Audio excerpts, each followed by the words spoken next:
Hello friends, आपका स्वागत है आपके अपने चैनल के ऊपर। और मैं बातें करूंगा आपके साथ कि किस तरीके से बाज़ार जो है कल करते हुए नज़र आए, आगे का मंडे का आउटलुक हमारा क्या है, और इस मंडे के आउटलुक के साथ साथ बाज़ार किस तरीके से हमें कंफ्यूज करने की कोशिश कर रहा है। और सबसे ख़ास बात ये है कि जो भी हमने देखा पीछे बाज़ार में, जब बाज़ार बहुत ज़्यादा तेज़ी से क्रैक कर रहे थे, तब मैं आपके साथ यही चर्चा कर रहा था कि शायद इतनी ज़्यादा गिरावट की ज़रूरत नहीं है। और हमने वहाँ पर देखिएगा ख़रीदने की भी कवायद जो है की थी आपके साथ, और वहाँ से बाज़ार एक अच्छा बाउंस बैक कर गया। हालांकि अब इन लेवल्स के ऊपर हमें लग रहा है कि बाज़ार जो है थोड़ा सा कंसोलिडेट करेगा और थोड़ा सा डाउन साइड का भी जो है रुख दिखा सकता है। और किन मुद्दों पर हम बात करेंगे वो सबसे पहले कि कल किस तरीके से बाजार रहे, और उससे भी पहले हमने क्या आपके साथ बात की थी। तो हमने लास्ट सेशन के अंदर आपसे जो चर्चा की थी वो बात की थी निफ्टी बैंक में, और मैंने कहा था कि जो ब्रेंट क्रूड का जो बेनिफिट है वो हमारे बाजार ले रहे हैं। और जब 34,800 ब्रेक हुआ, और उससे पहले जब 33,800 ब्रेक हुआ, तब हमने आपके साथ चर्चा की थी कि अब 33,800 ब्रेक करने के बाद बाजार क्रूड ऑयल को प्ले कर रहा है, तो 34,800 की रेजिस्टेंस के पास जा रहा है, और फिर वो पार हो गई थर्सडे को। तो कल जो फ्राइडे के लिए एनालिसिस में हमने कहा था कि 35,135-200 तक बाजार जाएंगे। तो अब देखिएगा 35,262 तक बाजार आपको नज़र भी आए।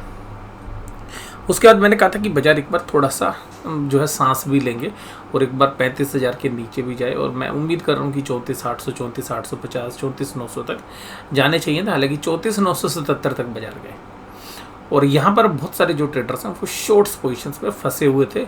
शायद उनके जो शॉर्ट्स हैं वो कल के दिन में काफ़ी रिकवर हुए और फिर लास्ट में एकदम बाजार चला आया। तो मुझे लगता है कि शॉर्ट्स को कवर कराने की कोशिश की गई है। तो अब मेरा जो आउटलुक है वो ये कि हो सकता है कि बाजार यहाँ से 200-300 पॉइंट और दम दिखा दे। हालांकि उसके चांसेस थोड़े से कम लग रहे हैं, 35,400, 35,500। लेकिन ये ध्यान रखिएगा, वो एक जबरदस्त सप्लाई जोन है, वहाँ पर माल खरीदना नहीं है, वहाँ पे वेट एंड वॉच करना है, देखना है कि बाजार ऊपर की तरफ जा रहा है या नीचे की तरफ। मुझे लगता है कि बाजार नीचे की तरफ आएगा, कि बाजार एक बार 34,800 के आसपास आए, और 34,800 जिस तरीके से ब्रेक हुआ था थर्सडे के सेशन में, तो मुझे थोड़ा सा डाउट लग रहा है कि बाजार एक बार 34,800 ऊपर से भी नीचे की तरफ तोड़ सकता है, और कोई कंसोलिडेशन जो है 34,800 के आसपास हो, जिसमें 34,650 भी हो सकता है, 500 भी हो सकता है, और 35,000 के आसपास 35,100 इस एरिया में अगर तेज़ी भी करनी है तो इस एरिया में एक बार कंसोलिडेट करके चलेगा, तब भी हम लगता है कि सस्टेनेबल तेज़ी होगी। या वीकनेस भी करनी है तो इस एरिया में आना ही पड़ेगा। ये मेरा जो है आउटलुक है निफ्टी बैंक में। तो अभी हम ये मान रहे हैं कि 34,800 के ऊपर जब तक बाजार है, जब तक तेज़ी है। लेकिन उस तेज़ी का मतलब ये नहीं है कि आप तेज़ी जो है ऊपरी लेवल्स पर बनाएं। जब 34,800 के आसपास है तब तेज़ी बन सकती है। अगर 34,800 ब्रेक होता है तो मंदी भी बन सकती है। तो वो जो है मार्केट के अंदर देखना पड़ता है कि भाई किस तरीके के चीज़ें चल रही हैं। दूसरी चीज़ें किस तरीके से रिएक्ट कर रही है। ब्रेंट क्रूड का जो बेनिफिट था वो तो हमने ले लिया, और बाजार कल बंद होने के बाद $3 जो है ब्रेंट क्रूड भी चला है। तो अल्टीमेटली अब ये चीज़ें न्यूट्रलाइज होंगी, तो उसका इम्पैक्ट भी क्या होगा, बाजार 35,000 या 34,800 की तरफ जा सकता है, और निफ्टी 16,000 के आसपास आ सकता है। तो जो ब्रेंट क्रूड का जो हमने बेनिफिट लिया था वो हो सकता है कि हमने थोड़ा ज़्यादा ले लिया। अब ब्रेंट क्रूड पर आप नज़र रखिएगा, उसके अकॉर्डिंगली जो है बाजार ज़्यादा रिएक्ट करेंगे, और साथ साथ जो है हमें देखना कि बाकी जो मार्केट्स है वो किस तरीके से रिएक्ट करती है। तो हमने बाकी जितने भी अपने पीयर्स हैं उन सबको हमने आउट परफॉर्म किया इस हफ्ते, तो वो आउट परफॉर्मेंस जारी रहेगी। ऐसी चांसेस मुझे थोड़ी सी कम लगती है। आउट परफॉर्मेंस रहेगी कि हम गिरावट में कम गिरेंगे, बट अभी मुझे लगता है कि बाजार के अंदर बैंकों के रिजल्ट्स अच्छे आने की उम्मीद है, लेकिन बैंकों की जो ग्रोथ है वो इस क्वार्टर ऑन क्वार्टर रिजल्ट्स में आपको अच्छी नहीं मिलेगी देखने के लिए। अगर असेट्स क्वालिटी के रिस्क नहीं रहे तो बाजार ऊपर की तरफ जा सकता है, लेकिन अगर असेट्स क्वालिटी के रिस्क जस के तस रहे जैसे पहले थे, क्योंकि अभी अपने मिनिमम लेवल पर रिस्क आ गए थे पिछले क्वार्टर्स में, तो प्रोविजंस अगर नहीं बढ़े या प्रोविजंस नॉर्मली बढ़े तो बाजार शायद यहीं रहे। अगर प्रोविजंस सिग्निफिकेंटली घटे तो बैंक निफ्टी ऊपर जा सकता है, और अगर सिग्निफिकेंटली इंक्रीज हो गए या नेट इंटरेस्ट मार्जिन कम हो गया तो नीचे जाने के चांसेस। तो बाजार में जो बैंकों के रिजल्ट्स हैं वो पहला ट्रिगर आपको नेक्स्ट वीक में HDFC बैंक के रिजल्ट से ही देखने के लिए मिलेगा। उसके बाद अब बात करते हैं आईटी कंपनीज। अब आईटी कंपनीज जो है मेजर कंट्रीब्यूटर्स हैं निफ्टी के अंदर। अगर निफ्टी इंडेक्स को मूव कराना है तो फाइनेंशियल्स और टेक्नोलॉजी काफ़ी इंपॉर्टेंट रोल प्ले करती हैं, ये लोग आप जानते हैं। तो टेक प्लस फाइनेंशियल्स के अंदर अगर हम देखें तो जो टीसीएस का जो रिजल्ट कल आया है वो मार्केट एक्सपेक्टेशन के बिलो आया है, यानी कि बिलो मार्केट एक्सपेक्टेशन रिजल्ट्स हैं। मैं ये कहूँगा कि ख़राब रिजल्ट है, अच्छे रिजल्ट है, मैं उस पर नहीं जा रहा अभी। मैं केवल आपको बोलूँ क्योंकि टेक्नोलॉजी जो कंपनी, जो टीसीएस का जो बिज़नेस है वो काफ़ी बड़ा बिजनेस है। अब उस बिज़नेस के अंदर आप ओवरऑल देखेंगे कि कांस्टेंट करेंसी के अंदर, यानी कि हम फ्लक्चुएशंस ना देखें करेंसी की, डॉलर के टर्म्स में अगर हम उसको कन्वर्ट ना करें, अगर हम कांस्टेंट करेंसी में देखें, यानी कि जिस करेंसी में जिस कंट्री में काम कर रहे थे अगर उसी करेंसी में रिजल्ट को इंटरप्रेट करें और डॉलर्स की फ्लक्चुएशंस को ना देखें तो भी जो है रिजल्ट्स जो है सिग्निफिकेंटली बहुत बढ़िया नहीं थे। मतलब आप वहाँ पे न्यूट्रल टू नेगेटिव ही देखेंगे।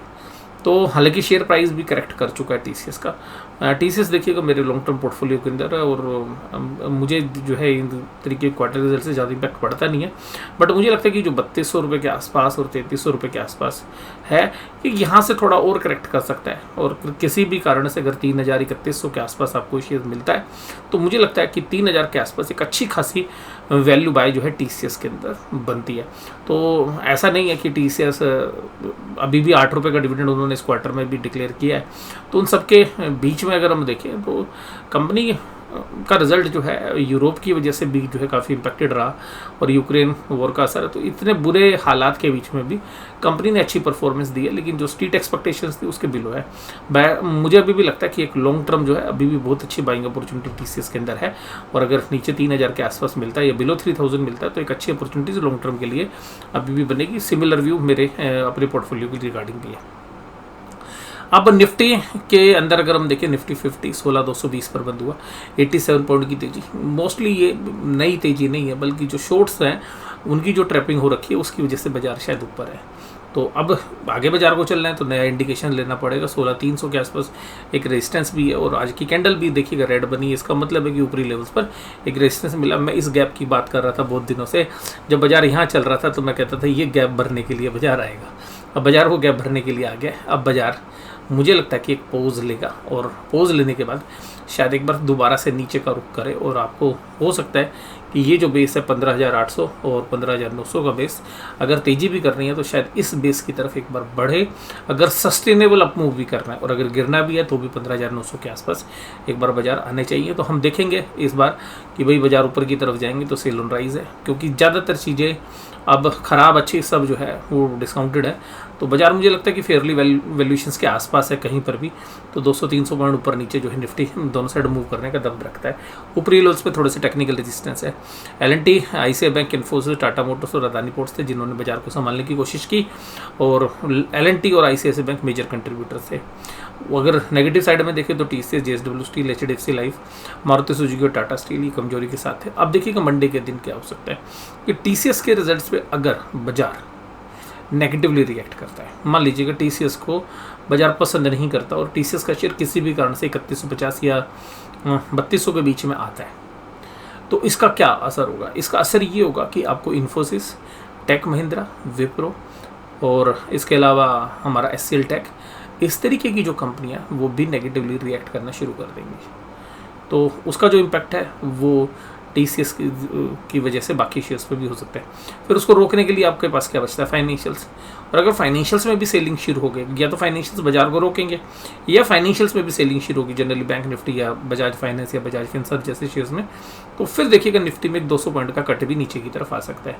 अगर टीसीएस और इनको नेगेटिव नहीं लेता है बाजार कि भाई ठीक है ये तो हम डिस्काउंट करके चल चुके थे, तो हो सकता है कि फिर आपको कोई बहुत बड़ा मेजर अपसाइड या डाउनसाइड देखने के लिए ना मिले। बट अगर आईटी में अगर फेलियर होता है प्राइस की एक्शंस की वजह से, तो आप वहाँ पे देखेंगे कि उसकी वजह से इंडेक्स मैनेजमेंट की वजह से दूसरे शेयर्स को रोकने की कोशिश होगी बुल्स के द्वारा। लेकिन अगर उनमें भी सेलिंग अगर बियर्स के द्वारा स्टार्ट हो गई तो फिर एक पैनिक लाइक सिचुएशन हो सकती है। उस केस में निफ्टी 200 पॉइंट भी नीचे टूट सकता है और जहाँ पर कि 16,000 के आसपास भी आ सकते हैं। और ऊपरी लेवल पे 16,300 16,400 एक अच्छा खासा रेजिस्टेंस एरिया। तो मुझे लगता है कि अभी शायद मंडे के दिन तेजी की पोजीशंस जो है अवॉइड करनी चाहिए और अगर आप कोई भी पोजीशंस ना ले तो थोड़ा सा वेट एंड वॉच जो है करना चाहिए और मुझे लगता है कि थोड़ा बहुत सेल ऑन राइज की तरफ ही देखना चाहिए। एडवांस डिक्लाइन अगर आप देखेंगे तो एडवांसेस ही ज़्यादा थे और एडवांसेस जो हैं 1053 थे, जबकि डिक्लाइन वाले जो शेयर्स थे 858 थे। तो तकरीबन आप ये देखेंगे कि 1.2 के आसपास जो एडवांस डिक्लाइन रेशो आपको नज़र आ रही है। LNT का शेयर 4.5% की तेजी, power grid 2.94, Tata Motors 2.48, NTPC 2.31, कोल इंडिया 2.04। कभी कभी ये होता है कि इनकम टैक्स की या ED की जो रेट है वो अगर पड़ती है किसी कंपनी के मैनेजमेंट के ऊपर, जैसे पावर ग्रिड, तो बहुत सारे लोग ओवर प्ले कर जाते हैं, भाई शॉर्ट करो, तो हो सकता है कि वो इस तरीके से कभी कभी ट्रैप भी हो जाते हैं। तो पावर ग्रिड जो है कुछ इसी तरीके से जो है खबरों में रहा था। ICICI बैंक 1.85% की तेज़ी, और इसने जो है काफ़ी अच्छी स्ट्रेंथ दिखाने की कोशिश की दिन भर, और अगर इसमें थोड़ी सी मंदी बनती है तो फिर आपको थोड़ा सा वेट एंड वॉच और एक कैचअप रैली देखने के लिए मिली थी, क्योंकि सारे बैंकिंग स्टॉक चल गए थे, एक्सिस बैंक नहीं। तो एक सीधा सा कॉमन सेंस अप्लाई करते हुए एक्सिस बैंक में जो है ट्रेडर्स एक्टिव हो गए थे कि भाई माल खरीद लो, लेकिन ऊपरी लेवल्स में इसमें भी सेलिंग आ गई थी। तो अभी सारे पैरामीटर्स को अगर हम देखें, HDFC life, ONGC, Tata steel, Maruti Suzuki जैसे जो शेयर्स हैं वो भी कमज़ोर हैं, और अब निफ्टी बैंक ने एक जो है 203 पॉइंट की जो है तेज़ी थी, और निफ्टी के साथ ही चला जितना परसेंटेज में था। तो यहाँ पर भी हमें लगता है कि एक ये जो है एक रेजिस्टेंस एरिया आता है 35,300 से 35,500 के बीच में। तो यहाँ पर क्लोजली आपको सेलिंग का ही देखना है, या वेट एंड वॉच करिए कि बाजार उस लेवल के टच करने के बाद नीचे की तरफ आता है, तब शायद हमें लगता है कि ट्रेडर्स आपको मंदी बनाते हुए नजर आएंगे। और 35,500 के ऊपर भी मैं ये नहीं कह रहा कि बहुत अच्छी तेज़ी, 35,800 पे और 900 पे बहुत जबरदस्त सप्लाई जोन है।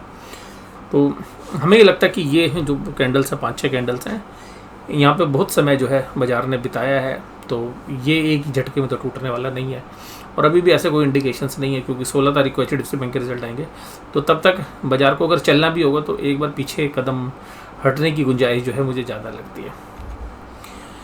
ICICI bank, axis bank, SBI, Kotak Mahindra, HDFC सारे देखो पांचों के पांचों बैंक ने लाइन में लगा रखे थे, भाई आज बाजार को गिरने नहीं देना है। और ये पांचों इसलिए लगे हुए थे कि जितने भी बैंक निफ्टी के शॉर्टर्स हैं, भाई तुम अपनी पोजीशन आज कवर कर लो, और उनके मन में डर था। और इसीलिए देखो लास्ट के टाइम पे जो बाजार चला तो ज़्यादातर शॉर्ट्स कवरिंग थी। जो निफ्टी बैंक के अंदर अगर लास्ट को देखेंगे, क्योंकि जैसे ही 35,000 के नीचे बाजार बैंक निफ्टी गया था, तुरंत एकदम बाइंग आ गई थी तकरीबन 2-2:15 बजे के आसपास। तो ये भी इंडिकेट कर रही थी कि भाई अगर नीचे जो है अभी शॉर्ट्स बचे हुए हैं तो उन शॉर्ट्स को कवर कराया। तो हो सकता है कि बाजार जो है थोड़ा सा आधा 1 घंटा 2 घंटा, या हो सकता है सोमवार का पूरा दिन लगा दे, जो शॉर्ट्स वाले अपनी पोजीशन कवर कर लें, तो उसके बाद हो सकता है कि आपको ऊपर से एक नीचे का डाउनफॉल देखने के लिए मिले। ICICI bank, axis bank, federal bank, SBI और कोटक महिंद्रा बैंक सब तेजी में थे। और अब देखिएगा FIIs भी बैकफुट पे हैं। FIIs कह रहे हैं भाई अब हम नहीं माल बेचेंगे, तो FIIs की सेलिंग घट गई है, DIs ने अपनी बाइंग घटा दी है। तो यहाँ पर कैश के बाद अगर फ्यूचर्स में इंडेक्स में देखेंगे या स्टॉक फ्यूचर्स में देखेंगे तो FIIs थोड़ी सी तेज़ी करते हुए नज़र आ रहे हैं। तो अब इस तेज़ी से अगर आप देखें, अगर ये कंटिन्यू रहती है तो बाज़ारों के लिए अच्छा है। लेकिन फिर भी अभी शॉर्ट टर्म के व्यू के अंदर, सोमवार के व्यू के लिए मुझे लगता है कि अभी आंख बंद करके तेज़ी करने का समय नहीं है, अभी भी वेट एंड वॉच है। तेज़ी भी करेंगे तो अभी थोड़ा सा बाजार को एक बार नीचे आने दो, 2-3 कदम बाजार नीचे चलेगा तो ही तेज़ी के सोचेंगे, या वहाँ से क्रैकडाउन होता है तो फिर हम देखेंगे कि भाई और नीचे आ जाएगा तो फिर अच्छे भाव में माल मिलेगा। तो अभी देखते हैं कि नीचे की तरफ बाजार आते हैं या नहीं आते हैं। बट मुझे लगता है कि अभी भी सोमवार के लिए कम से कम आगे नहीं, सेल ऑन राइज की मार्केट है विद स्ट्रिक्ट स्टॉप लॉस, क्योंकि देखिएगा ट्रेडिंग में स्टॉप लॉस बहुत इंपॉर्टेंट होते हैं। तो मुझे लगता है कि 35,500 के आसपास जो है बाजार जाता है तो एक सेलिंग के मौके ढूंढने चाहिए, और फिर 34,800 के आसपास हमें लगता है कि अगर बाजार आता है तो वहाँ पे कवर करने की कोशिश करनी चाहिए। नई बाइंग 34,800 के आसपास बाजार को देख के ही बनेगी कि 34,800 पे सपोर्ट मिल रही है या नहीं मिल रही है। अगर सपोर्ट मिल रही है तो फिर अगर शाम तक 34,800 होल्ड होता है सोमवार को, तो फिर एक बाइंग की गुंजाइश है। अगर 34,800 टूट जाता है किसी भी कारण से, तो फिर हमें लगता है कि मंगलवार को और मंदी हो सकती है, और उस केस में बाजार 34,600, 34,500 या इवन उसके नीचे भी आ सकते हैं। तो 34,800 एक मेजर सपोर्ट है जिसको हमें देखना है। ऊपर की लेवल्स पर हमें लगता है कि जहाँ पर बाजार चल रहे हैं यहाँ से 200-300 पॉइंट बहुत अच्छा सप्लाई जोन है। तो सप्लाई जोन के अंदर वो तेज़ी देख के बाय करने में जनरली जो है बुल्स फंस जाया करते हैं। तो मुझे नहीं लगता कि ऐसी स्थिति में जब तक पिक्चर क्लियर ना हो तब तक बाइंग अभी थोड़े से छोड़ देनी चाहिए, या बहुत ही नीचे लेवल पर ना मिले जब तक। पुट कॉल रेशियो भी अब जो है न्यूट्रल की तरफ है, और 1 के आसपास जो है पुट कॉल रेशियो निफ्टी और बैंक निफ्टी में भी चल रही है। जहाँ पर बैंक निफ्टी बंद हुआ वहाँ पर 65,000 की पुट में राइटिंग हुई और वहीं पर 30,000 की कॉल में राइटिंग हुई। हालांकि total open interest call side में 86,000 है, पुट साइड 79 है, तो बराबरी का मामला है। हालांकि नई राइटिंग जो है पुट की साइड में हुई है, यानी कि तेजी की तरफ में हुई है। 16,300 की तरफ अगर आप देखेंगे तो 24,000 कॉन्ट्रैक्ट लिखे गए हैं, लेकिन वहीं पर 100 पॉइंट दूर नीचे पुट में देखेंगे तो 15,000 कॉन्ट्रैक्ट्स। कॉल साइड में ओपन इंटरेस्ट यहाँ पे ज़्यादा है और यहाँ पर पुट साइड में ओपन इंटरेस्ट कम है, तो अल्टीमेटली बराबरी का मामला है यहाँ पे। इससे भी कोई डेटा से नहीं पता चल रहा है। हालांकि 16,400 में अगर 300 पॉइंट जाएंगे तो यहाँ पे 65,000 कॉन्ट्रैक्ट्स हैं कॉल साइड में जो ऐड हुए हैं और 39,000 पे। हालांकि टोटल ओपन इंटरेस्ट 65,000 है, यहाँ पे नए कॉन्ट्रैक्ट 32,000 है। तो कुल मिलाकर ये आंकड़े जो हैं रेंज की तरफ ही इंडिकेट कर रहे हैं कि सोमवार का बाजार भी एक रेंज में रहेगा। निचले लेवल्स पे बाइंग, ऊपरी लेवल पर सेलिंग, बट हमें लगता है कि ऊपरी लेवल पर सेलिंग ज़्यादा होने के चांसेस हैं। उसके बाद निफ्टी बैंक 35,000 के आसपास जो है बाजार घूमा सारे दिन और 53,000 पुट साइड में कॉन्ट्रैक्ट लिखे गए। कॉल साइड के जो राइटर्स हैं वो डरे हुए हैं, तो ये इंडिकेट कर रहे हैं कि अभी भी जो शॉर्ट्स करने वाले लोग हैं वो थोड़ा सा परेशानी में हैं। तो जब शॉर्ट्स करने वाले अपना सारा शॉर्ट्स कवर कर लेंगे उसके बाद बाजार शायद दोबारा से नीचे का रुख करेगा। तो अभी शॉर्ट साइड्स की जो पोजीशंस है वो थोड़ी फंसी हुई हैं, क्योंकि कॉल राइटर इतने एग्रेसिव नहीं है जितने की 35,000 की पुट में। हालांकि कॉल राइटिंग भी हर लेवल पर हो रही है, 16,116 200 सॉरी 35,135 235 300 पर, और वहीं पर अब नीचे देखेंगे 34,900 पर या नीचे की साइड में पुट राइटिंग ज़्यादा नहीं है, लेकिन पुट राइटर्स बहुत एग्रेसिव नहीं है और कॉल राइटर्स फिर भी कॉल राइटिंग कर रहे हैं। टोटल ओपन इंटरेस्ट हालांकि 35,000 की कॉल में कम है और 35,000 की पुट में ज़्यादा है, यानी कि 35,000 की स्पोर्ट दिखाने वाले लोग ज़्यादा एग्रेसिव हैं। लेकिन अगर आप उसके ऊपर की तरफ जाएंगे जहाँ पर मैं कह रहा हूँ कि सप्लाई जोन है, वहाँ पर कॉल राइटर ज़्यादा एग्रेसिव हैं, जबकि पुट राइटर्स केवल 34,500 पर ही एक्टिव हैं। जबकि कॉल राइटर हर जगह पर एक्टिव होते हुए आपको नज़र आ रहे हैं और 35,500 70,000 कॉन्टैक्ट हैं जो 34,500 से ज़्यादा है। तो ये इंडिकेट कर रहा है कि यहाँ पे बाजार रोकने वाले ज़्यादा है। मैं ये नहीं कह रहा चलाने वाले ज़्यादा है, बट रोकने वाले एक्टिव हैं और जो हमें भी लग रहा है कि यहाँ पर एक अच्छी खासी सप्लाई आती हुई आपको नजर आएगी। तो आपको ये एनालिसिस कैसा लगा जरूर से जरूर मुझे कमेंट बॉक्स में बताइएगा। वीडियो देखने की धन्यवाद, थैंक यू वेरी मच। इस वीडियो के जस्ट बाद मैं आपके साथ शेयर कर रहा हूँ मार्क्सन्स फार्मा के बायबैक से रिलेटेड जो अनाउंसमेंट आई है उसका क्या रैशनल है, क्या बायबैक प्राइस है, बायबैक का मोड क्या है, कंपनी ने इस मोड को क्यों सिलेक्ट किया, आगे शेयर प्राइस के बारे में मेरी क्या व्यू है, क्या कंपनी का शेयर अभी भी फेयरली वैल्यूड है, बायबैक के बाद क्या और होने की संभावनाएं हैं।